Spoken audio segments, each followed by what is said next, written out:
ये सरकार की भी गलती ही है एक तरह से देखा जाए। प्राइवेट संस्थानों में परीक्षा केंद्र बिल्कुल भी ना दिए जाएं। बच्चे को बोल बोल कर नकल करा के बीए की डिग्री दिला दी जा रही है। गलती सिर्फ और सिर्फ शिक्षक और स्कूल और कॉलेज की होती है, जो अपने कॉलेज में नकल करवाते हैं। तो यहाँ पर उनकी सही चीजें निकल के आती हैं कि वो रियल में क्या है। इस समय हम सिविल लाइंस प्रयागराज के पास सिविल लाइंस प्रयागराज में खड़े हैं और कुछ आसपास लोग भी हैं, कुछ विद्यार्थी भी हैं। पेपर लीक का मामला जैसे कि चल ही रहा है, तो आइए उनका ओपिनियन ले लेते हैं। सर, मेरा नाम सौरभ कुमार शर्मा है। मैं प्रयागराज उत्तर प्रदेश का रहने वाला हूँ। केंद्रीय विद्यालय मनौरी में प्रवक्ता पद पे कार्यरत हूँ। देखिए, ये जो अभी पेपर लीक हुआ है, पुलिस वाला पेपर लीक हुआ, उत्तर प्रदेश पुलिस का पेपर लीक हुआ और ARO का समीक्षा अधिकारी और सहायक समीक्षा अधिकारी का जो पेपर लीक हुआ है, मैं समझता हूं कि अगर गवर्नमेंट चाह ले, शासन चाह ले, तो ये पेपर बिल्कुल लीक नहीं हो सकता है और इसके लिए कड़ाई से अनुपालन सुनिश्चित करना होगा। उसका एक जो ओपिनियन मेरे पास है कि जैसे जो सेक्टर मजिस्ट्रेट पेपर पहुंचाने जाते हैं, सेक्टर मजिस्ट्रेट जिस केंद्र पर, परीक्षा केंद्र पर पेपर पहुंचाने जाते हैं, प्रश्न पत्र पहुंचाने जाते हैं, वहां पर लगभग 20-25 मिनट पहले पहुंचाने जाएं और क्लासरूम में जब पहुंचाने जाएं तो अपनी उपस्थिति में पहुंचाएं और वहां क्लासरूम वो जिस हॉल में, जिस ऑडिटोरियम में क्वेश्चन पेपर पहुंचाएं वहां खड़े रहें। और जब 15 मिनट पहले, ये कहा जाता है कि 15 मिनट पहले जो है क्वेश्चन बुकलेट और आंसर बुकलेट दिया जाएगा, OMR बुकलेट दिया जाएगा। तो 15 मिनट पहले जब वो क्लास में जाने लगे तो वो सेक्टर मजिस्ट्रेट के सामने जो है, सेक्टर मजिस्ट्रेट के सामने ही सभी शिक्षक अपने अपने क्लासरूम में जाएं, इन्विजिलेटर जिनको कहा जाता है, कक्ष निरीक्षक, तो वे 15 मिनट पहले ही सेक्टर मजिस्ट्रेट के सामने ही क्लास में जाएं और वहां स्टूडेंट के सामने डायरेक्ट वो जो है पैकेट दिखाएं कि ये सील पैक पैकेट है। तो मैं समझता हूं कि यहाँ पर अगर पेपर तब भी लीक होता है तो सबसे बड़ी जिम्मेदारी सेक्टर मजिस्ट्रेट की बनेगी। जब कोई चीज प्रशासन के हाथ में कड़ाई से रहेगी अनुपालन के रूप में, तो वहां पर पेपर लीक होने की कोई संभावना ही नहीं रहेगी। तो ओपिनियन सिर्फ इतना है कि सेक्टर मजिस्ट्रेट अपने परीक्षा केंद्र पर 20-25 मिनट पहले स्वयं जाएं, हॉल में वो वहां खड़े रहें, 15 मिनट पहले सभी शिक्षकों को संबंधित क्लास में भेजें और क्वेश्चन बुकलेट के साथ, और वे शिक्षक सभी स्टूडेंट के सामने दिखाते हुए बुकलेट को के पैकेट को, और तब वहां से सील पैक खोलें और तब वे जो है क्वेश्चन पेपर क्लासरूम में वितरित करें। और ऐसे समय में जो CCTV कैमरा है वो पूरे के पूरे प्रांगण में, विद्यालय के प्रांगण में जो है पूरी तरह से ऑडियो विजुअल रूप से ऑन रहे, मतलब ऑडियो भी रिकॉर्ड में रहे, वीडियो भी रिकॉर्ड में रहे। तो इससे क्या है कि पारदर्शिता रहेगी परीक्षा के लिए, और किसी भी छात्र प्रतियोगी परीक्षा जो देने वाले छात्र आते हैं, चाहे वो यूपी के हों या यूपी के अन्य जो भी राज्य हैं, सीमावर्ती राज्य हैं, या जो अन्य प्रदेश हैं भारत के, उन सभी के साथ जस्टिस होगा। जो प्रतिभागी हैं, जो प्रतियोगी हैं, उनके साथ जस्टिस रहेगा। ये तो आपने बता दिया कि पेपर लीक ना हो, इसके लिए आपने पूरी प्रक्रिया बता दी। अभी फिर से आते हैं आपके पास, 2 मिनट आसपास के भी लोगों से बात कर लें। भाई साहब, क्या नाम है आपका? प्रियांशु श्रीवास्तव। क्या करते हैं भैया श्रीवास्तव जी? सर, हम तो जॉब करते हैं। जॉब करते हैं जी। फिलहाल जो पेपर लीक का मामला है आपको पता ही होगा। हाँ, इस समय तो चल रहा है सर। क्या कहना चाहेंगे उसके बारे में? कहना क्या चाहेंगे इसमें, देखिए सरकार की भी गलती ही है एक तरह से देखा जाए। बाकी मैं तो हूँ मोदी का सपोर्टर। मोदी का नहीं हूँ, बेसिकली मैं योगी का सपोर्टर हूँ। योगी का सपोर्टर जी। तो इसमें गलत क्या हो सकता है, कहाँ से गलती हो सकती है? सरकार की गलती? जो बीच की चेन है ना, वो करप्ट है। ठीक है, योगी थोड़ी ना आके पेपर आउट करा दिए हैं। बीच की जो चेन है वो करप्ट है। बाकी मेरा ओपिनियन यही। तो बीच की चेन सही कैसे होगी? अभी तो सर सही होगी, जब वो पकड़े जाएंगे तब तो सही होगी ना। ये बताइए, पेपर लगातार लीक हुए, ARO के भी लीक हुए है ना, सिपाही भर्ती के पेपर अचानक से लीक हो गए। हाँ, इतना ज्यादा मतलब कमी सिस्टम में? बिल्कुल कुछ ना कहीं तो कमी है। देखिए, एक दिन में तो नहीं सारी चीजें सही होंगी ना। भ्रष्ट तो सब पहले से बैठे हुए हैं, एक दिन में कोई चीजें नहीं सही होती है। ठीक है। हाँ, इस बीच एक बात और सुनने को आई कि ऐसे भी परीक्षा केंद्र दिए गए जो प्राइवेट संस्थान थे। प्राइवेट संस्थानों में परीक्षा केंद्र बिल्कुल भी ना दिए जाएं, क्योंकि प्राइवेट आदमी सोचता है कि एक बार में हम इतना लंबा हाथ मारे कि जिससे हम एक रातों रात जो है राजा हो। कितना जिम्मेदार मानते हैं सरकार को आप? सरकार, मैं समझता हूं कि सरकार तो जनता के हित के लिए ही कार्य करती है, क्योंकि उनको पुलिस की जरूरत थी, राज्य सरकार को पुलिस की जरूरत थी। लेकिन इस तरह से स्कैम होगा, जबकि STF की टीम भी लगा रखी थी राज्य सरकारों ने, और कई जगह छापे पड़े, कई लोग परीक्षा केंद्र के जैमर से पकड़ाए भी हैं, लगभग 59 या 70 लोग पकड़ाए भी हैं। तो मैं समझता हूं इसके लिए कड़ी योजना बना करके और जो मैंने अभी ओपिनियन इससे पहले दिया था सेक्टर मजिस्ट्रेट वाली, उसको अनुपालन करना होगा। प्राइवेट संस्थानों में परीक्षा केंद्र को नहीं रखना होगा, सरकारी संस्थानों में परीक्षा केंद्र को रखना होगा। इससे जो वहाँ के प्रधानाध्यापक हैं, जो शिक्षक हैं, उनको नौकरी जाने का भी खतरा रहेगा, बुलडोजर चलने का और जेल जाने का भी खतरा रहेगा। तो इसका कड़ाई से अनुपालन सुनिश्चित किया जाना चाहिए।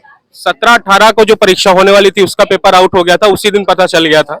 हाँ, मीडिया में भी कई चीजें आई, कई प्रोफेसर्स ने, कई कोचिंग जो चलाते थे उन्होंने भी बताया कि मैंने टेलीग्राम पे देखा, वायरल हो गई थी चीजें सोशल मीडिया पर। उसके बाद से इतना टाइम लग गया फैसला लेने में, सबूत जो है वो सोशल मीडिया पर भी थे। देखिए, सबसे पहले आरओ का पेपर लीक हुआ 13 तारीख को या 11 तारीख को आरओ का लीक हुआ। उसके बाद 17-18 को 48 लाख बच्चों एग्जाम देने आए यूपी पुलिस का। 2 दिवसीय परीक्षा थी। 18 तारीख को माननीय राहुल गांधी भी आए थे, अपनी यात्रा रैली कर रहे थे, लेकिन वो उन्होंने भी छात्रों के हित में ही मुद्दा उठाया। लेकिन मैं समझता हूं कि जो सरकार के पक्ष से बात है कि सरकार कभी नहीं चाहेगी कि पेपर लीक हो, क्योंकि परीक्षा के लिए बड़े प्रश्न पत्र छपवाने होते हैं, पूरे इंतजाम करने होते हैं, कक्ष निरीक्षकों को पैसा पेड करना रहता है, ये सारी चीजें होती हैं, इसमें करोड़ों रुपए सरकार के खर्च होते हैं। सरकार कभी ऐसा नहीं चाहेगी, लेकिन इसके लिए कड़ाई से कुछ नियम बनाने चाहिए जिसके तो सरकार का, जैसे आपने बता दिया कि इतने खर्चे होते हैं, उन विद्यार्थियों क्या जो इतनी मेहनत से पढ़ रहे हैं, कहीं से आकर रह रहे हैं, घर वाले खर्चा कर रहे हैं, उन्होंने इतनी दूर की यात्रा की, उनके पैसे चले गए, उस पर क्या? इसके लिए सबसे पहले सरकार को, जो इस तरह की वारदात हुई है, उसके लिए सरकार को स्वयं छात्रों से माफी मांगनी चाहिए कि अब ऐसा अगले टर्म में नहीं होगा। और चूंकि आज योगी जी ने कह भी दिया कि जो अगली परीक्षा यूपी पुलिस की होगी 6 महीने बाद, उसमें जितने भी यात्री आएंगे उनके लिए उत्तर प्रदेश में किराया फ्री रहेगा, उनको किराया नहीं देना पड़ेगा। और इसके लिए संसाधनों के भी अच्छे इंतजाम किए जाएं और केंद्र ऐसे जगह ना भेजे जाएं जिससे ज्यादा लोग परेशान हो। सिटी में ही केंद्र रहें। और हाँ, 48 दिनों में 2 दिनों में 48 लाख परीक्षार्थियों की परीक्षा करा पाना बिल्कुल संभव नहीं है। जिस प्रकार से आर्म्ड पुलिस फोर्स का जो एग्जाम चल रहा है 20 फरवरी से लेकर के 7 मार्च के बीच में, आर्म्ड पुलिस फोर्स, ये सेंट्रल की परीक्षा है, इसका एग्जाम 20 फरवरी से 7 मार्च तक के लिए चल रहा है। इसी प्रकार से यूपी पुलिस के जो 48 लाख परीक्षार्थी हैं, इनकी परीक्षा भी विभिन्न तिथियों पर पढ़नी चाहिए। और थोड़ा सा इसको अगर और कड़ाई करना है तो ऑनलाइन करें इस एग्जाम को, और इससे कंप्यूटर सेंटर की जिम्मेदारी रहेगी, और ऐसे संस्थान कंप्यूटर सेंटर जो गवर्नमेंट हैं, जो सरकारी हैं, तो ये पूरी तरह से हमें लगता है कि प्रतिबंधित रहेगा।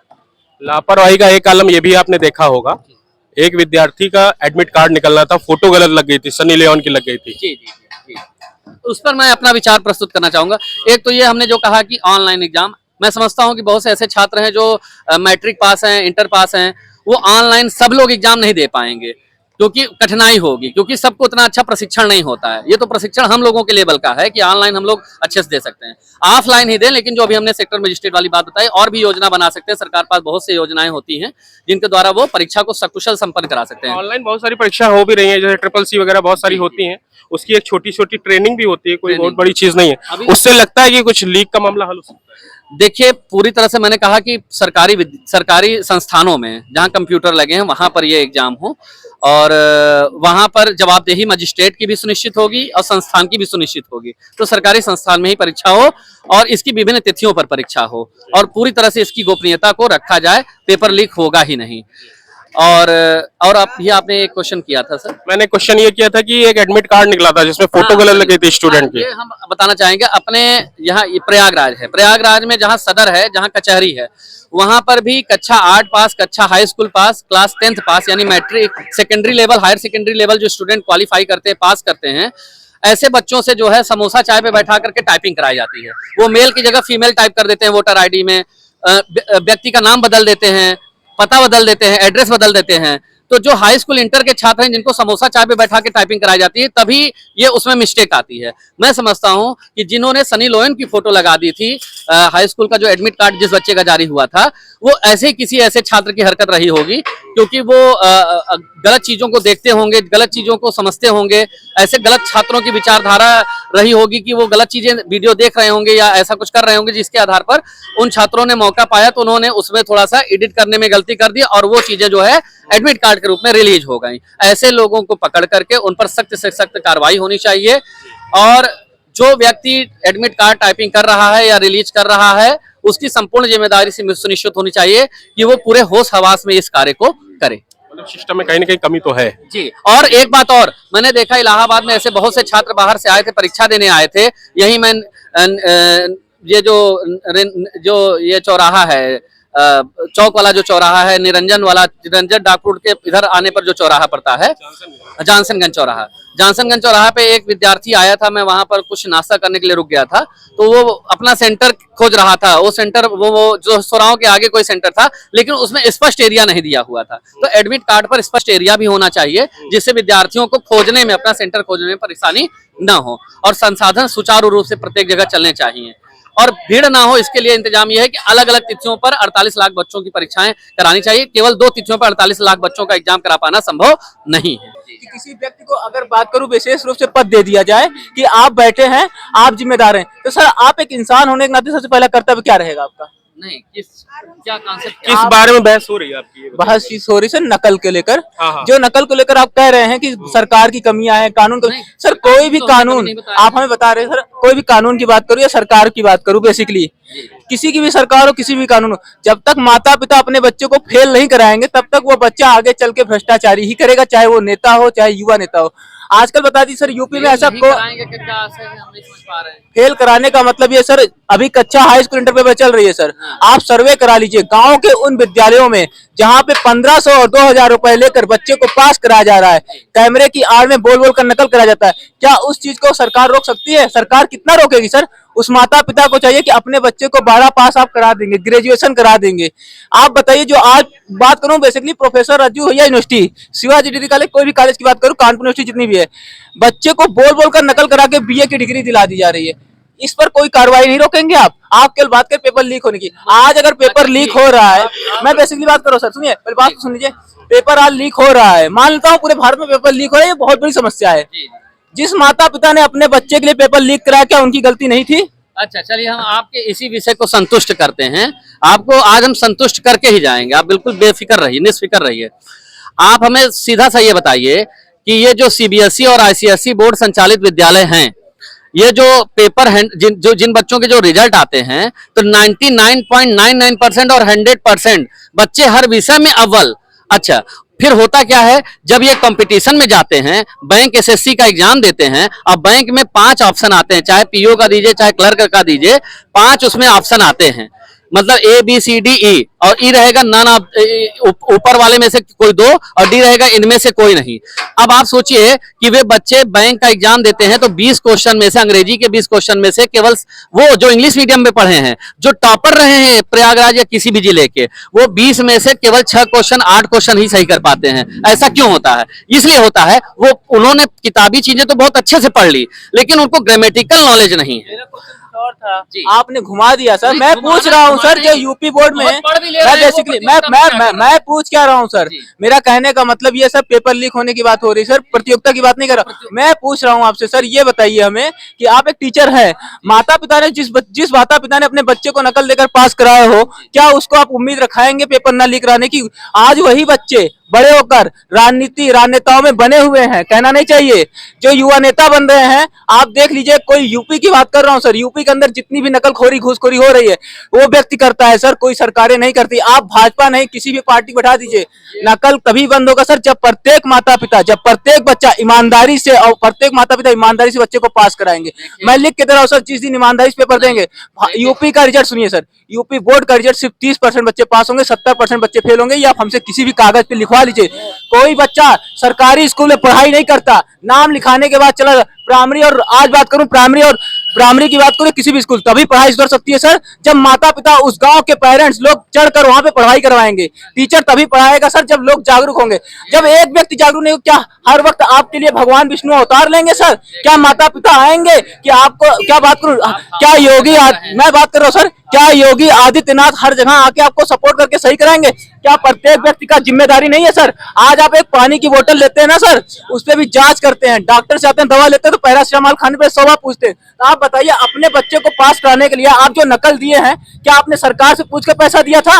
ये सुनिए, हाई स्कूल इंटर की बात छोड़ दीजिए, नहीं इसलिए हम क्यों ना करे सर हाई स्कूल इंटर की बात। आप बताइए, एक बच्चे की बुनियादी हाई स्कूल इंटर होती है सर। आज जो पेपर लीक हुआ है ना सर, वही बच्चे नकल करे हैं जो हाई स्कूल इंटर में भी नकल किए थे। यही नहीं, पूरे बात कर रहा हूँ इलाहाबाद स्टेट यूनिवर्सिटी की। मैं चैलेंज करता हूँ, जितने भी बच्चे बीए पास किए होंगे सब बोल बोल कर नकल करते हैं सर। अभी हाल ही में पेपर होगा, उसमें भी नकल होता है सर। देखिए प्रसाद, देखिए पहली बात तो माँ बाप की कोई भी गलती नहीं होती है, गलती सिर्फ और सिर्फ शिक्षक और स्कूल और कॉलेज की होती है, जो अपने कॉलेज में नकल करवाते हैं, जो विद्यालय में नकल करवाते हैं। कोई माँ बाप नकल करवाने नहीं जाता है वहाँ पे। बेसिकली मैं बात कर रहा हूँ ना कोई माँ बाप ने, मैं आपने जैसे बोला, जैसा आपने बोला कि माँ बाप की गलती होती है सर। 1500-2000 रुपए माँ बाप सर। मैंने कितने जानस्ती में माँ बाप को देखा कि अपने बच्चे को पास कराने के लिए, बेटी को पास कराने के लिए स्कूल तक जाके बात किया है कि नकल होती है कि नहीं होती। कई सारे ऐसे टीचर्स हैं। आई एक्सेप्ट कि आपने किया, मैंने माना,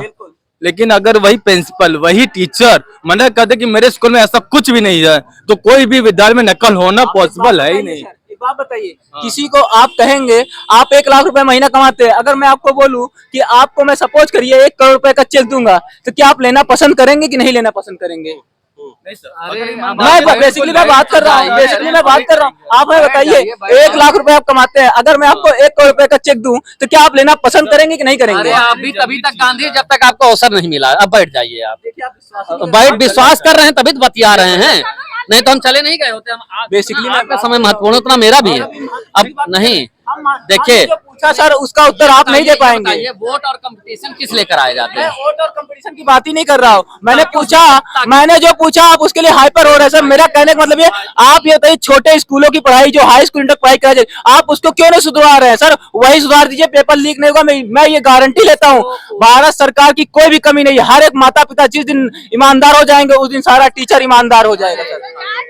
तो आपका कहना है कि सरकार की कोई गलती नहीं है जो पेपर लीक हुआ है? बिल्कुल सर। तो जो स्टूडेंट सुसाइड कर रहे हैं उस चक्कर में वो क्या है? मैं बेसिकली बात करूं, माता पिता को चाहिए वो अपने बच्चों को ईमानदारी से पढ़ाए। और मेरा पूरा मत है सर, अगर आपका बच्चा प्राइवेट जॉब करना चाहता है, गवर्नमेंट जॉब करना चाहता है, उसकी आप रुचि देखिए, उसको पढ़ाई करवाइए। अगर वो नकल कर अगर पास नहीं होगा, तो आने वाले फ्यूचर में भी नकल नहीं होगा। भ्रष्टाचार की जड़ को तभी समाप्त कर पाएंगे सर आप, जब तक आप छोटे बच्चों को ईमानदारी से पास कराना नहीं सिखाएंगे। आपकी बात में समझ गया, आपने मेरी बात का जवाब नहीं दिया। मैंने पूछा कि अगर जो स्टूडेंट सुसाइड कर रहे हैं इस कारण से, अभी आपने हाल फिलहाल की घटनाएं देखी होंगी, इस कारण से पेपर लीक, उसके लिए क्या कहेंगे? उसके लिए कौन जिम्मेदार है? उसके लिए जिम्मेदार की बात करो, सुसाइड वो स्वयं है। अगर आप एक बात करो तो जिसने 9 माह को पाल पोस के बड़ा किया, आपने माता पिता के बारे में एक झटके में नहीं सोचा, और आपने पेपर देकर, एक पेपर से आपका हिम्मत डाउन। सर कमाने के लिए तो गोमती भी खोल के कमाया जा सकता है ना। ये उन बच्चों के लिए संदेश है, अगर पेपर लीक हो जाए तो इसमें निराशा की कोई बात नहीं है सर। आप अपने आप को इतना क्रेडिबिलिटी बनाइए कि सर हम खुद से परिवार को ना चला पाए, लेकिन अपना पेट तो पालन कर सकते हैं सर। आज के में क्या ये जितने भी व्यक्ति कर रहे हैं, ये सब सरकारी नौकरी नहीं करते हैं। क्या आपको लगता है क्या आप इनसे ज्यादा मजबूत हो सकते हैं? मैं बेसिकली बात करूं सर, सरकारी नौकरी अगर हमें नहीं मिल रही तो हमें मोटिवेशन क्या बात करूं, या किसी डिमोटिवेट होने की आवश्यकता नहीं है। हम अगर चाय भी बेचना शुरू कर देंगे ना सर, जितनी पढ़ाई हमने किया है, पढ़ाई का कोई मतलब ये नहीं होता कि सर हम सरकारी नौकरी पाए। हमारा ये पैशन होता है सर, जो चीज हम पैशन में लाएंगे वही चीज पाएंगे। इंसान जैसा दिखता है वैसा नहीं होता, जो अंदर से दिखेगा वही बनेगा। और हमारा आशा मैं ये करता हूँ कि अगर भारत का प्रत्येक माता पिता, यूपी के प्रत्येक माता पिता ईमानदार हो जाए, तो शायद जो टीचर नकल करने के लिए पैसा ले रहा है, वो उनको कॉलर पकड़ के जेल भेज सकते हैं। ओवरऑल जिम्मेदार कौन? पेरेंट्स। पेरेंट्स जिम्मेदार है, इनके हिसाब से पेरेंट्स जिम्मेदार है। अब देखिए अब इनके हिसाब से पेरेंट्स जिम्मेदार हैं। हम समझते हैं कि देखिए जो प्रतियोगी परीक्षाएं होती हैं, देखिए जो हाई स्कूल और इंटर लेवल है, वो सरकार बहुत से नियम लाई है और उस पर कार्य भी कर रही है। आप देख रहे होंगे कि अखबारों में, पेपरों में कई ऐसे परीक्षार्थी हैं जो पेपर छोड़ रहे हैं, विषयों का पेपर छोड़ रहे हैं। विषयों पेपर 2 कंडीशन में छोड़ा जाता है, या तो हमारी विषय के अनुरूप तैयारी अच्छी ना हो तो परीक्षार्थी भी पेपर छोड़ते हैं, और या तो इतना कड़ाई रखी जा रही है कि उनको पेपर हाल में नकल करने, या पेपर में अगर पेपर का लेवल थोड़ा सा कठिन आ गया तो उनको उतनी फ्लेक्सिबिलिटी परीक्षा केंद्रों पे नहीं दी जा रही कि ताकि वो नकल कर सकें। ऐसी ही कंडीशन में परीक्षार्थी पेपर छोड़ते हैं। अभी ये यंग हैं, अभी इनके और हमारे उम्र और विचारधारा में अंतर है। ये हाइपर होके बोल रहे हैं, जो व्यक्ति सरकारी नौकरी पाया है, जैसे मान लीजिए हमें ही अगर इनडायरेक्टली पॉइंट कर रहे हैं, हम लोगों ने रात भर पढ़ाई की है, 4 बजे तक पढ़ाई करते थे। पिताजी आते थे, देखते थे कमरे का दरवाजा खुला है और हम अपने कुर्सी और टेबल पे बैठ के पढ़ते रहते थे। नींद भी नहीं आती थी, कभी कभी नींद आ जाती, डेस्क पे ही सीट पे सर रख करके सो जाते थे। और पिताजी कहते थे अब तो मॉर्निंग हो गया, सुबह 4 बज गया, अब तो आप सो जाइए। फिर लगता था 1 घंटे बाद सुबेरा हो जाएगा तो फिर टहलने निकल जाएंगे, थोड़ा टहल घूम चले आएंगे। तो हम लोगों ने त्याग किया है उस काम के लिए, तो आज हम लोग इस पायदान पे हैं। दूसरी सबसे महत्वपूर्ण बात जो हम कहना चाह रहे थे कि जो कंपटीशन होता है, चाहे वो किसी भी प्रतियोगी परीक्षा का कंपटीशन हो, वहां देखिए पब्लिक से ही प्योर चीज निकल के आती है। अब जैसे इसको ऐसे लीजिए कि 212 सीटें अभी पीसीएस में आई थी, क्या 212 सीटों पर जितने परीक्षार्थी फॉर्म डालें क्या सब सेलेक्ट हो जाएंगे? नहीं सेलेक्ट होंगे। उन्हीं में से प्योर चीजें निकल के आती हैं। तो कंपटीशन का मतलब क्या होता है? आपने भले हाई स्कूल में नकल किया हो, इंटर में नकल किया हो, लेकिन जब आप कंपटीशन देने आएंगे तो वहां प्योर चीज निकल के आती है, क्रीम चीज निकल के आती है कि 212 पदों पे 210 या 205 ही योग्य उम्मीदवार या योग्य परीक्षार्थी मिले। बाकी लोगों ने कहीं ना कहीं इंटरव्यू में उनके में कहीं कोई कमी रह गई होगी या स्किल्स में कहीं कमी रह गई होगी, जिसको वो एक्सप्लेन अच्छे से नहीं कर पाए होंगे, जो भी विभिन्न मुद्दे और विषय रहे होंगे। किसी भी बात को, किसी भी तथ्य को बड़े ही ठहराव के साथ बोलना चाहिए, एग्रेसिव होके बिल्कुल नहीं बोलना चाहिए, क्योंकि शब्दों का चयन हमारे विचार को प्रस्तुत करता है। हम जो शब्द बोलते हैं वो हमारे विचार को प्रस्तुत करते हैं, हमारे सामाजिक, आर्थिक, सांस्कृतिक पृष्ठभूमि को हम बयां करते हैं। तो इसके लिए इतना हाइपर नहीं होना। और हमने बताया भी कि जो लड़के 99%, 100% पा रहे हैं सीबीएसई आईसीएसई बोर्ड में, वे लड़के भी बैंक, एसएससी, रेलवे का एग्जाम दे रहे हैं। तो अपने ही विषय में, जैसे सीजीएल में भी अंग्रेजी है, जीएस है, रीजनिंग है, मैथ है, ये 4 विषय मिलाकर के प्री में क्वेश्चन पूछे जाते हैं और मेंस में मैथ और अंग्रेजी रहता है। तो ये जो 4 विषय पूछे जाते हैं, इसमें भी जो बच्चे जो टॉप की होते हैं जिले में, अपने 100 आउट ऑफ 100 पाए रहते हैं, 100 आउट ऑफ 100 अपने विषय में सीबीएसई आईसीएसई, वे कंपटीशन में पता लगता है कि 50 क्वेश्चन सीजीएल में पूछा जा रहा है अंग्रेजी से, उसमें 25 क्वेश्चन ही 30 क्वेश्चन ही सही कर पा रहे हैं। तो यहाँ पर उनकी सही चीजें निकल के आती हैं कि वो रियल में क्या है। कुल मिला के आपका कहने का मतलब है कि कई सारी चीजें होती हैं पेपर लीक में, कोई एक चीज नहीं है कि पेरेंट्स जिम्मेदार है या सरकार, मिली जुली चीजें हो सकती हैं, एक सिस्टम हो सकता है जिसपे काम किया जा सकता है।